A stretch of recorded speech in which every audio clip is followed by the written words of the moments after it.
Hoy día estamos celebrando un domingo especial, ¿no? El domingo que viene es la Pascua y eso significa que este domingo celebramos el Domingo de las Palmas. Y eso es cuando Cristo entró en Jerusalén hace 2000 años.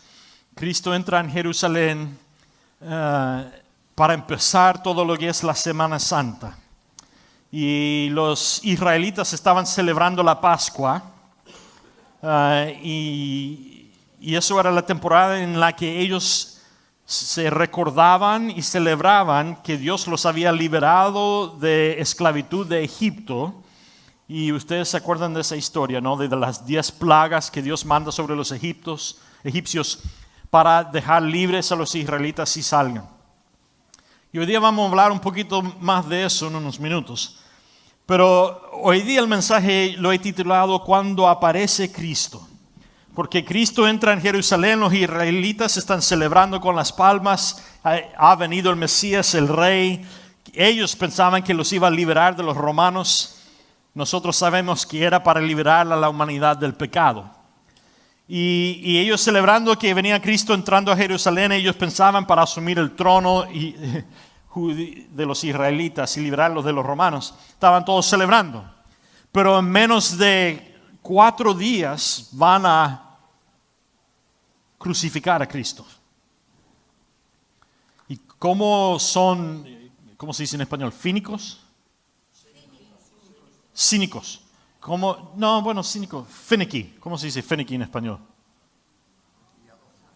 ¿Cómo? Piadoso. Nosotros los humanos somos emocionales, pongámoslo así. Y cuando nos llevamos guiar por nuestras emociones, Pablo dice que somos como un bote que es tirado de un lado al otro por las olas, ¿no? Porque siempre pasan cosas en nuestra vida que cambian nuestras emociones, no solo diariamente, de minuto a minuto. Y los humanos pasan de celebrar a Cristo, en unos cuantos días van a crucificar a Cristo. La celebración que celebraban a Cristo cuando entró era apropiado por quién era Él y debieron de haber seguido celebrando a Cristo, pero no fue así. Cuando aparece Cristo, las cosas cambian. Y en eso voy a invitar a Jonathan que venga a compartir su testimonio con nosotros. Yo he hablado un poquito de Jonathan, de la historia de él. Y voy a dejar que él comparte cómo Cristo ha cambiado su vida. Amén. It's all you, bud.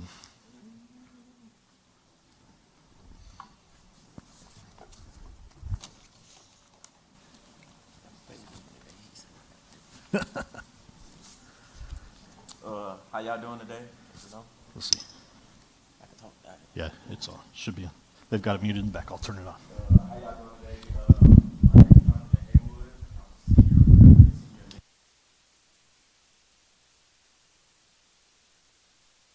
At the next level at Southern Nazarene in Bethany, Oklahoma. And Hola, yo me llamo Jonathan. Yo soy estoy a punto de graduarme de May Creek y Dios me ha bendecido con un talento de jugar fútbol y voy a estar jugando fútbol en la Universidad de Southern Nazarene University en Oklahoma. today I'll be sharing my testimony with you. Hoy día voy a compartir mi testimonio con ustedes. Growing up, I grew up in an environment that was far removed from God. Cuando yo fui criado en un ambiente que estaba muy retirado de Dios. Dios no estaba en mi ambiente. A family marked by abusive father and a mother dealing with the abusive father. En mi familia, mi padre nos abusaba y mi mamá tenía que tratar con el abuso de mi padre. So throughout my years of elementary, we dealt with poverty and homelessness, especially leaving Hurricane Harvey. En mis años de primarios en la escuela no teníamos casa, entonces vivíamos en la calle y fue así hasta que llegó el huracán Harvey. But luckily, my mom was able to find a house out here in Katy, far away from my father, so we could start a new life.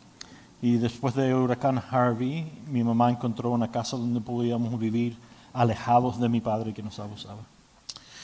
Started playing sports in In middle school, found my identity within my sports my 9th grade year of high school. Empecé a jugar deportes en middle school, en el 6º grado, y fue ahí donde encontré mi identidad jugando deportes. Made the varsity team my sophomore year, but within the fall of my sophomore year, my father passed. El 10º grado llegué al equipo de varsity de fútbol, pero ese año también fue raro porque mi padre murió. That sent me down a downhill spiral of partying, drinking, and sins that were unfit for a young man. I was becoming like my father. Y eso me tiró en una mentalidad muy mala y empecé a festejar, a tomar, a abusar de las drogas y sin saberlo estaba yendo en un camino igual como mi padre. But luckily, someone brought me to a thing called FCA, and it's Fellowship of Christian Athletes. Y alguien en ese año alguien me trajo a un club que se llama Fellowship of Christian Athletes, que es como un club de cristianos, atletas que son cristianos. At first, I came because I was just hungry. La primera vez que fui porque tenía hambre y estaban alimentando a la gente. But after coming multiple times, my heart began to change. Pero después de venir, después de algunas veces, mi corazón empezó a cambiar. My friend, the summer of my sophomore year, my friend invited me out to summer camp.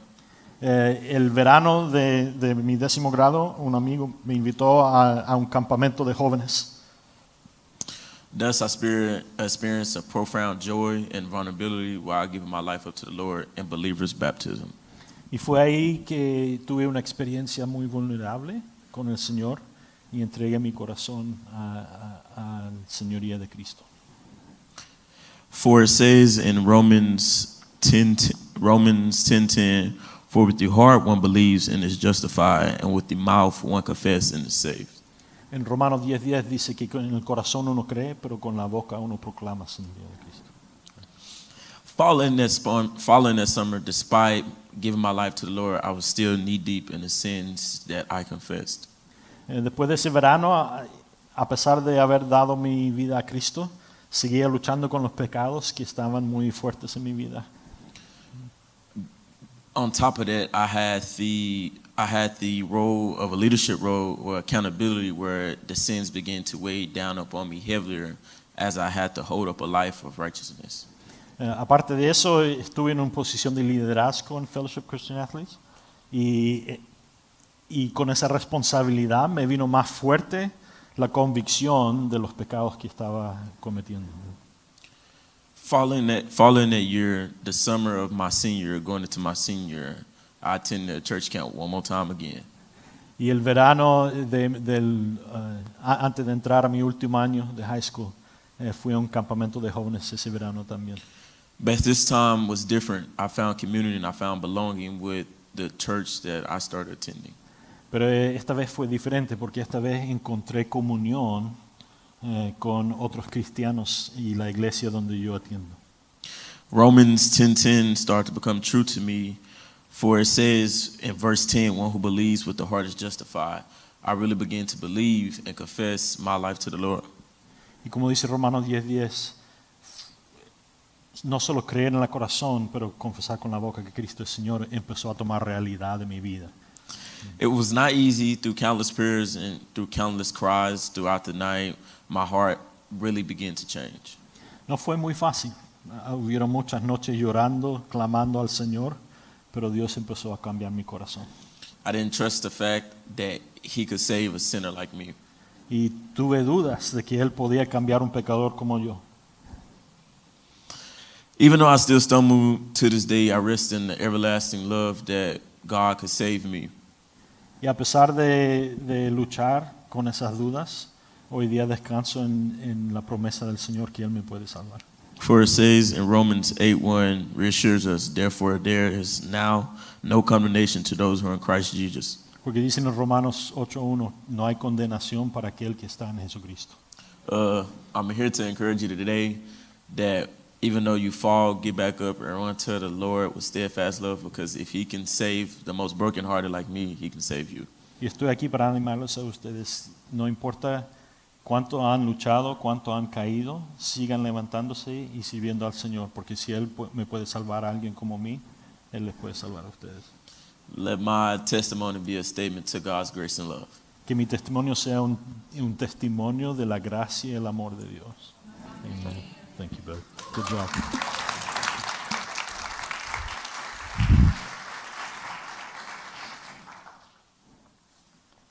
Increíble, ¿no?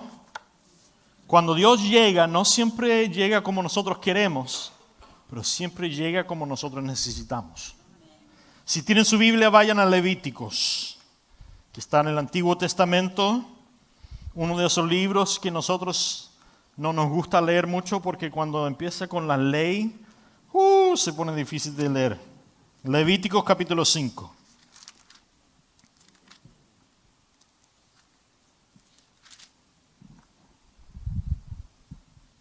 Voy a empezar en el versículo 14. I'm going to be in Leviticus chapter 5, verse 14.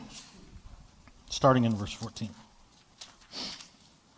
El Señor habló con Moisés y le dijo, cuando alguien cometa una falta y sin proponérselo peque en las cosas santas del Señor, de sus rebaños presentará al Señor un carnero sin defecto como ofrenda por su pecado. Y el precio se estimará en monedas de plata según el peso oficial del santuario. Y el pecador pagará lo que haya defraudado de las cosas santas, más que una quinta parte, cantidad que entregará al sacerdote para que éste haga la expiación con el carnero del sacrificio por el pecado. Así el pecador será perdonado. Y si alguien peca o incurre en algo que por mandamiento del Señor no se debe hacer, aun si no sabía que hacía mal, será culpable y cargará con su pecado. Y si alguien peca o incurre en algo por los mandamientos del Señor no se debe hacer, aun si no lo sabía, hacía mal, será culpable y cargará con su pecado. Deberá presentar al sacerdote un carnero sin defecto de rebaños o lo que el sacerdote estime que debe ser su ofrenda de expiación, y éste hará la expiación por el pecado que cometió por ignorancia, y el pecado le será perdonado, y se tratará de una infracción, y ciertamente pecó contra el Señor. Y el Señor habló con Moisés y le dijo, cuando alguien cometa un pecado contra el Señor y niegue haber recibido algo que su prójimo le encomendó o entregó personalmente, o robe a su prójimo, lo calumnie, o encuentre algo perdido y niegue haberlo encontrado y jure en falso, es decir, si peca en alguna de esas cosas en que suele pecar, como incurrió en un pecado y en una ofensa, deberá restituir lo robado o reparar el daño de la calumnia o devolver lo recibido como encomienda y lo perdido que haya encontrado, o todo aquello por lo que haya jurado en falso. En el día de su expiación restituirá al dueño de todo más una quinta parte. Para la expiación de su culpa, de sus rebaños, presentará al Señor un carnero sin defecto, y el sacerdote calculará su precio y lo recibirá para la expiación, la cual realizará por el delante del Señor. Así el pecador obtendrá el perdón por cualquier ofensa en que haya incurrido. ¿Qué está pasando aquí? Esto es muy interesante, diferente que todo otro sacrificio.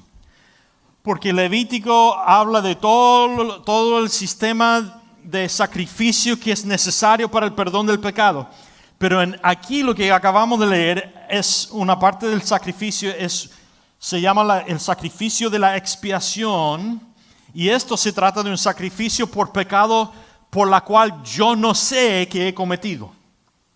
En otras palabras, yo puedo hacer todo perfecto en mi vida y cumplir toda la ley, y según esto habrán pecados que yo cometeré que ni siquiera sé que haya cometido.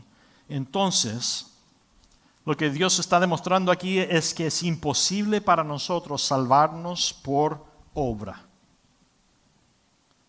Habrán pecados que nosotros vamos a cometer que ni siquiera sabemos que estamos cometiendo. Es lo que dice la palabra de Dios.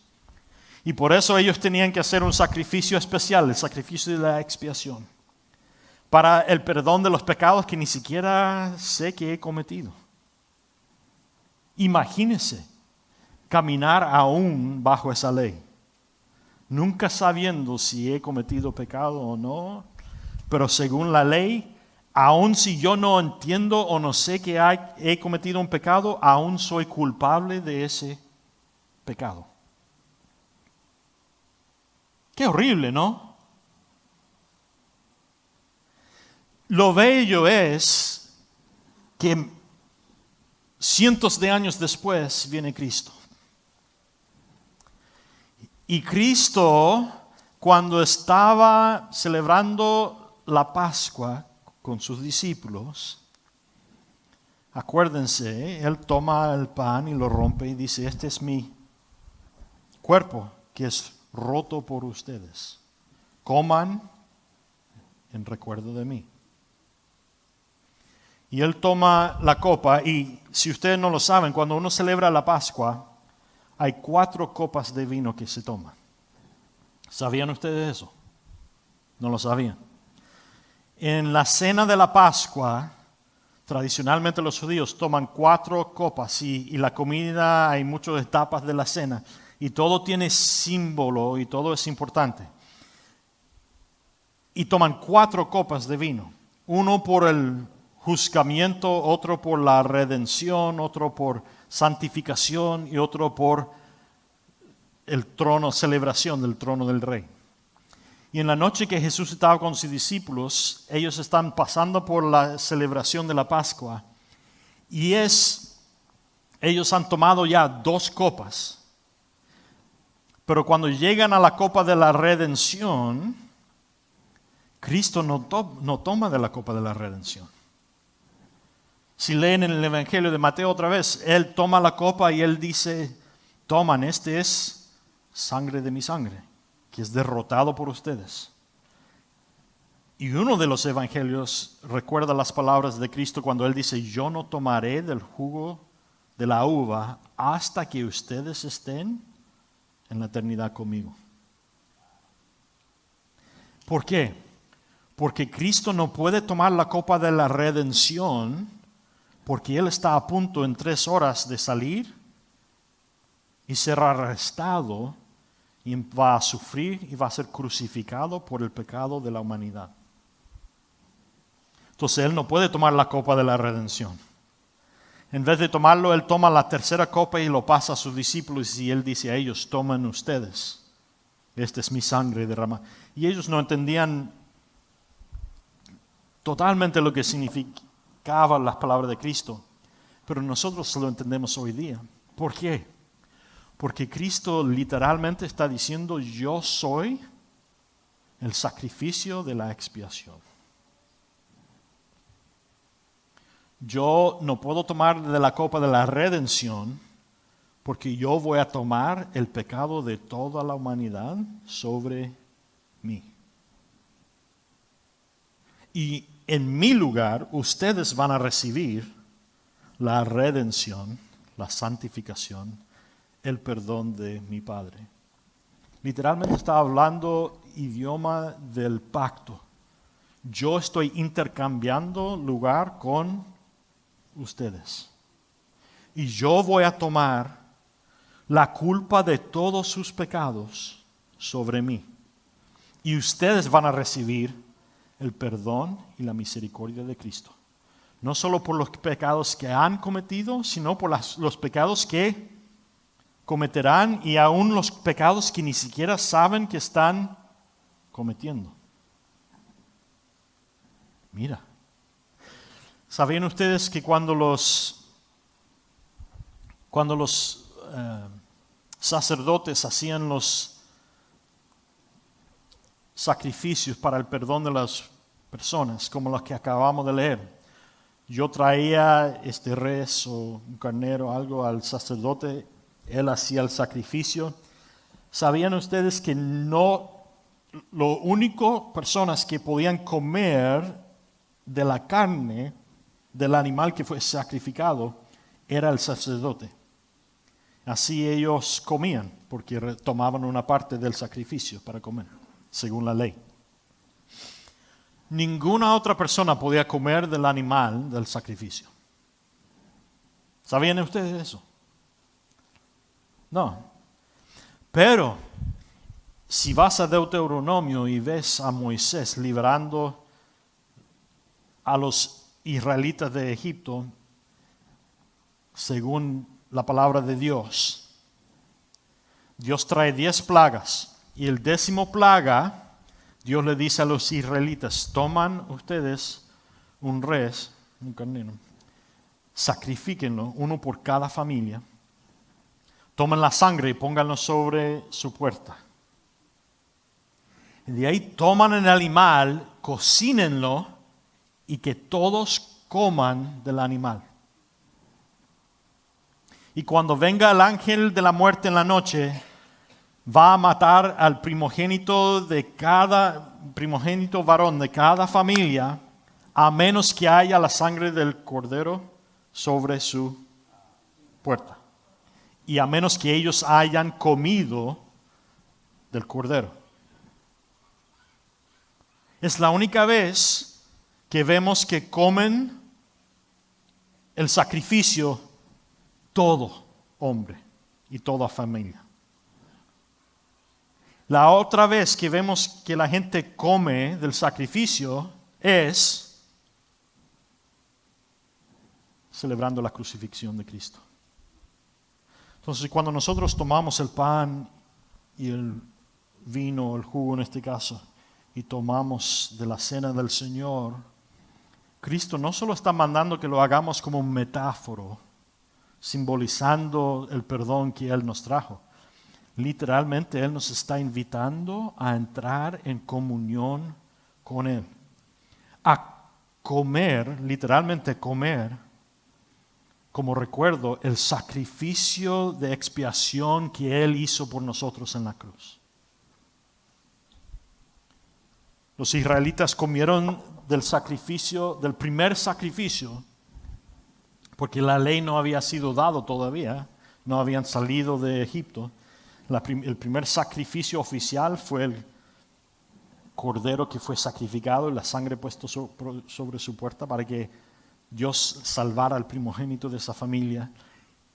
Y cientos de años después es el primogénito de Dios que se sacrifica por nosotros como un sacrificio de expiación por los pecados, no solo por los pecados que hayamos cometido, sino por los pecados que aún no hemos cometido y aún los pecados que ni siquiera sabemos que estamos cometiendo.